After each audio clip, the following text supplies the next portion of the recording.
नमस्ते दोस्तों, जय भोले बाबा की जय केदारनाथ। तो स्वागत है आपका इस स्पेशल वीडियो में जहां हम बात करेंगे केदारनाथ यात्रा के बारे में। अगर आप भी इस पवित्र यात्रा की प्लानिंग कर रहे हैं तो ये वीडियो आपके लिए कंप्लीट गाइड है। चलिए शुरुआत करते हैं। तो दोस्तों अपन पहले जानते हैं केदारनाथ में ऊपर क्या है, क्यों इंपॉर्टेंस है इतनी, क्या वहाँ पे क्या क्या चीज़ें हैं, कौन कौन से मंदिर है ऊपर। तो सबसे पहली चीज़ कि केदारनाथ 12 ज्योतिर्लिंगों में से एक है और शिव जी का रूप केदार के रूप में यहाँ पूजा की जाती है। मंदिर के अंदर जो शिवलिंग है वो भक्तों स्पर्श नहीं कर सकते हैं। शिवलिंग उधर है, बीच में कांच का रहता है पूरा ग्लास का, उसके बाद उधर से दर्शन कर सकते हैं। तो आप शिवलिंग को टच नहीं कर सकते हो वहाँ पर। आप सुबह और शाम की आरती में हिस्सा ले सकते हो वहाँ पर। और मंदिर के 500 मीटर आगे थोड़ा सा एक चढ़ाई है लेफ्ट हैंड साइड के अंदर, वहाँ से आप ऊपर जा सकते हो। वहाँ पे भैरवनाथ का मंदिर है जिसको केदारनाथ का रक्षक माना जाता है। जब केदारनाथ बंद होता है विंटर के टाइम पे तो भैरव बाबा इस स्थान की रक्षा करते हैं।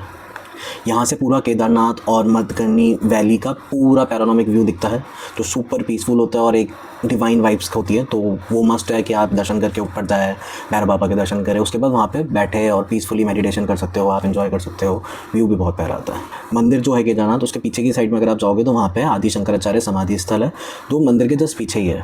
यहाँ पर उनकी एक समाधि बनी है जिन्होंने चारधाम यात्रा का विकास किया था। यहाँ रिसेंटली शंकराचार्य स्टैचू भी बना है और वहाँ पे एक रुद्र गुफा भी है। ये टेम्पल ओपनिंग की अगर अपन बात करें केदारनाथ कब ओपन होता है, कब क्लोज होता है, तो ये हर साल मई के फर्स्ट और सेकंड वीक में जब भी अक्षय तृतीया पड़ती है उस टाइम ये ओपन होता है और अक्टूबर के आसपास ये बंद हो जाता है, भाई दूज के आसपास ये बंद हो जाता है। और यहाँ पे अगर जाने का टाइम सबसे बेस्ट है तो होता है मई से जून तक का, या फिर आप सितंबर से अक्टूबर तक का।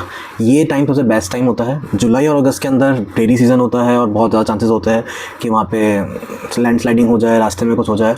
तो इसलिए सबसे बेस्ट टाइम जो होता है वो मई जून में जाओ, या फिर स्टार्टिंग में जाओ या एंड के टाइम पे जाओ, सितंबर अक्टूबर। तो ये सबसे बेस्ट टाइम है। मैं पर्सनली दोनों में गया हूँ, मई में भी गया हूँ और मैं सितंबर में भी गया हूँ, तो मुझे दोनों में अच्छा एक्सपीरियंस हुआ।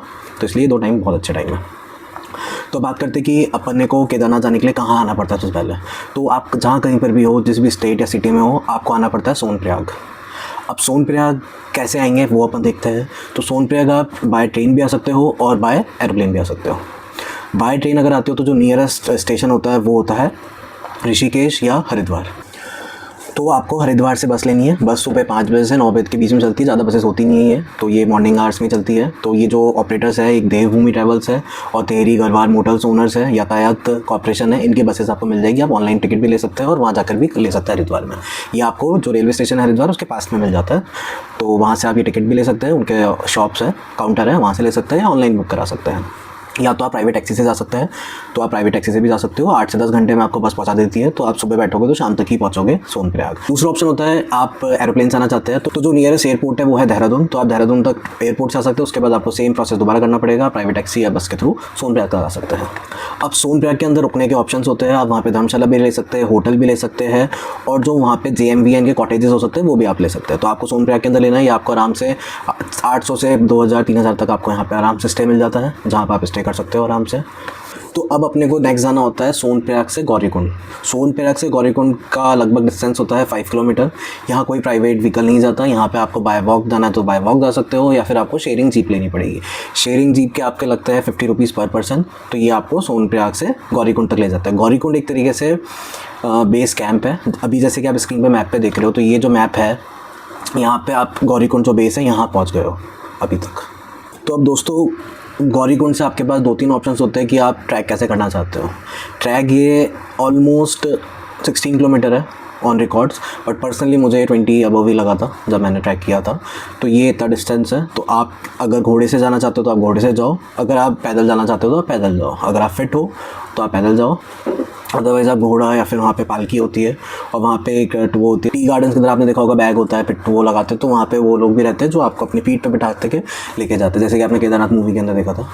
तो वैसे ही यहाँ पे आपको पीठ पे भी लेके जाते हैं वो लोग। तो ये सारे ऑप्शंस होते हैं जिसके थ्रू आप जा सकते हो। हेलीकॉप्टर का भी एक ऑप्शन होता है कि आप हेलीकॉप्टर के थ्रू जाना चाहते हो तो हेलीकॉप्टर के थ्रू भी जा सकते हो। तो अगर आपको हेलीकॉप्टर से जाना है तो आपके पास 3 तरीके जिसके थ्रू आप जा सकते हो। पहला आप जा सकते हो फाटा से केदारनाथ, दूसरा सरसी से आप केदारनाथ जा सकते हो, और लास्ट ऑप्शन होता है गुप्तकाशी से Kedarnath. Most of the people जाते हैं गुप्तकाशी टू केदारनाथ। तो ये आप डायरेक्टली भी बुक करा सकते हो और किसी एजेंट के थ्रू भी बुक करा सकते हो। अब केदारनाथ मंदिर की जो टाइमिंग्स होती है उनके बारे में अपन देखते हैं।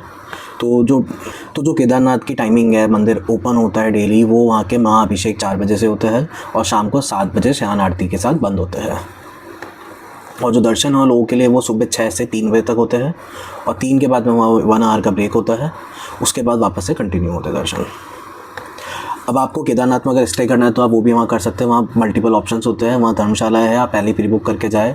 वहाँ पे टेंट है, टेंट आप वहाँ पर भी ले सकते हो और प्री बुक करके भी जा सकते हैं। दूसरा वहाँ पे JMVN के कॉटेजेस भी होते हैं, वो भी आप बुक कर सकते हैं। बट अगर आपको कॉटेज चाहिए JMVN के तो आप पहले ही बुक करके जाए। वहाँ पे आप जाओगे तो आपको कुछ नहीं मिलेगा, तो आप पहले प्री बुक करके जाओ। और सीज़न टाइम पे तो कुछ नहीं मिलता, तो आप पहले ही बुक करके जाओ। उनकी वेबसाइट है, आप उसके थ्रू बुक कर सकते हो।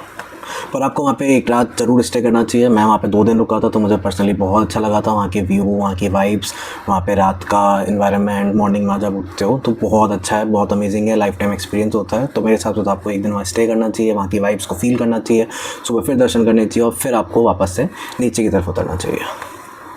तो अपन देखते हैं आपको रास्ते में और केदारनाथ में ऊपर जाके क्या क्या फैसिलिटीज़ वहाँ प्रोवाइडेड है। तो वहाँ पे आपको मेडिकल फैसिलिटी मिल जाएगी, फूड स्टॉल्स मिल जाएगी, क्लॉक रूम, रेस्ट रूम मिल जाएगा, पब्लिक टॉयलेट्स वगैरह वहाँ पे छोटे छोटे कियोस्क टाइप बने हुए हैं। और कम्युनिकेशन वहाँ मोस्टली BSNL के ज़्यादा नेटवर्क अच्छे आते हैं। और अगर आपको पूजा बुकिंग करनी है तो ऑनलाइन ऑफलाइन दोनों वो भी होती है यहाँ पे। एंड पूरी ट्रिप के दौरान आपको कुछ बातों का जरूर ध्यान रखना है। कंफर्टेबल शूज़ होने चाहिए, वार्म क्लोथ्स बहुत ज़रूरी है। वहाँ वेदर कभी भी चेंज हो सकता है, कोई वेदर का भरोसा नहीं होता। वहाँ पे आप जाओगे आपको हर टाइप का वेदर वहाँ दिख जाएगा। अब जब आपके दर्शन हो जाए केदारनाथ के, भैरव बाबा के, आदि शंकराचार्य के दर्शन हो जाए और आप पूरा आसपास में व्यू एंजॉय कर ले, तो आप वहाँ नाइट स्टे भी कर सकते हैं। और अगर आपको सेम टाइम रिटर्न करना है तो रिटर्न भी कर सकते हैं। तो जब आप रिटर्न करेंगे तो आपको सेम रूट फॉलो करना है जैसे आप आए थे, सेम वापस आप नीचे भी उतर सकते हैं ट्रैक के थ्रू। अगर आपको पूनी या फिर वो चाहिए पूनी घोड़ा, उसके थ्रू भी आ सकते हो, हेलीकॉप्टर के थ्रू भी आ सकते हो। और भी रिसेंटली तो लास्ट ईयर वहाँ पे और भी ज़्यादा डेवलपमेंट हो गया है, तो एक अलग सेक्शन बन गया है जहाँ से आप जा सकते हो। और एक ओम का सिंबल जो है, जहाँ से एंट्री पॉइंट पे ओम का सिंबल है, वहाँ से पहले रास्ता था, पीछे की साइड से भी कंस्ट्रक्शन हो गया, तो वहाँ से भी जा सकते हो। तो दोस्तों ये था केदारनाथ यात्रा का कंप्लीट गाइड। अगर आपको ये वीडियो इन्फॉर्मेटिव लगा हो तो लाइक करें, शेयर करें, चैनल को सब्सक्राइब करें। अपना सवाल और अनुभव हमें कमेंट में ज़रूर बताएं। जय भोले की, जय केदारनाथ।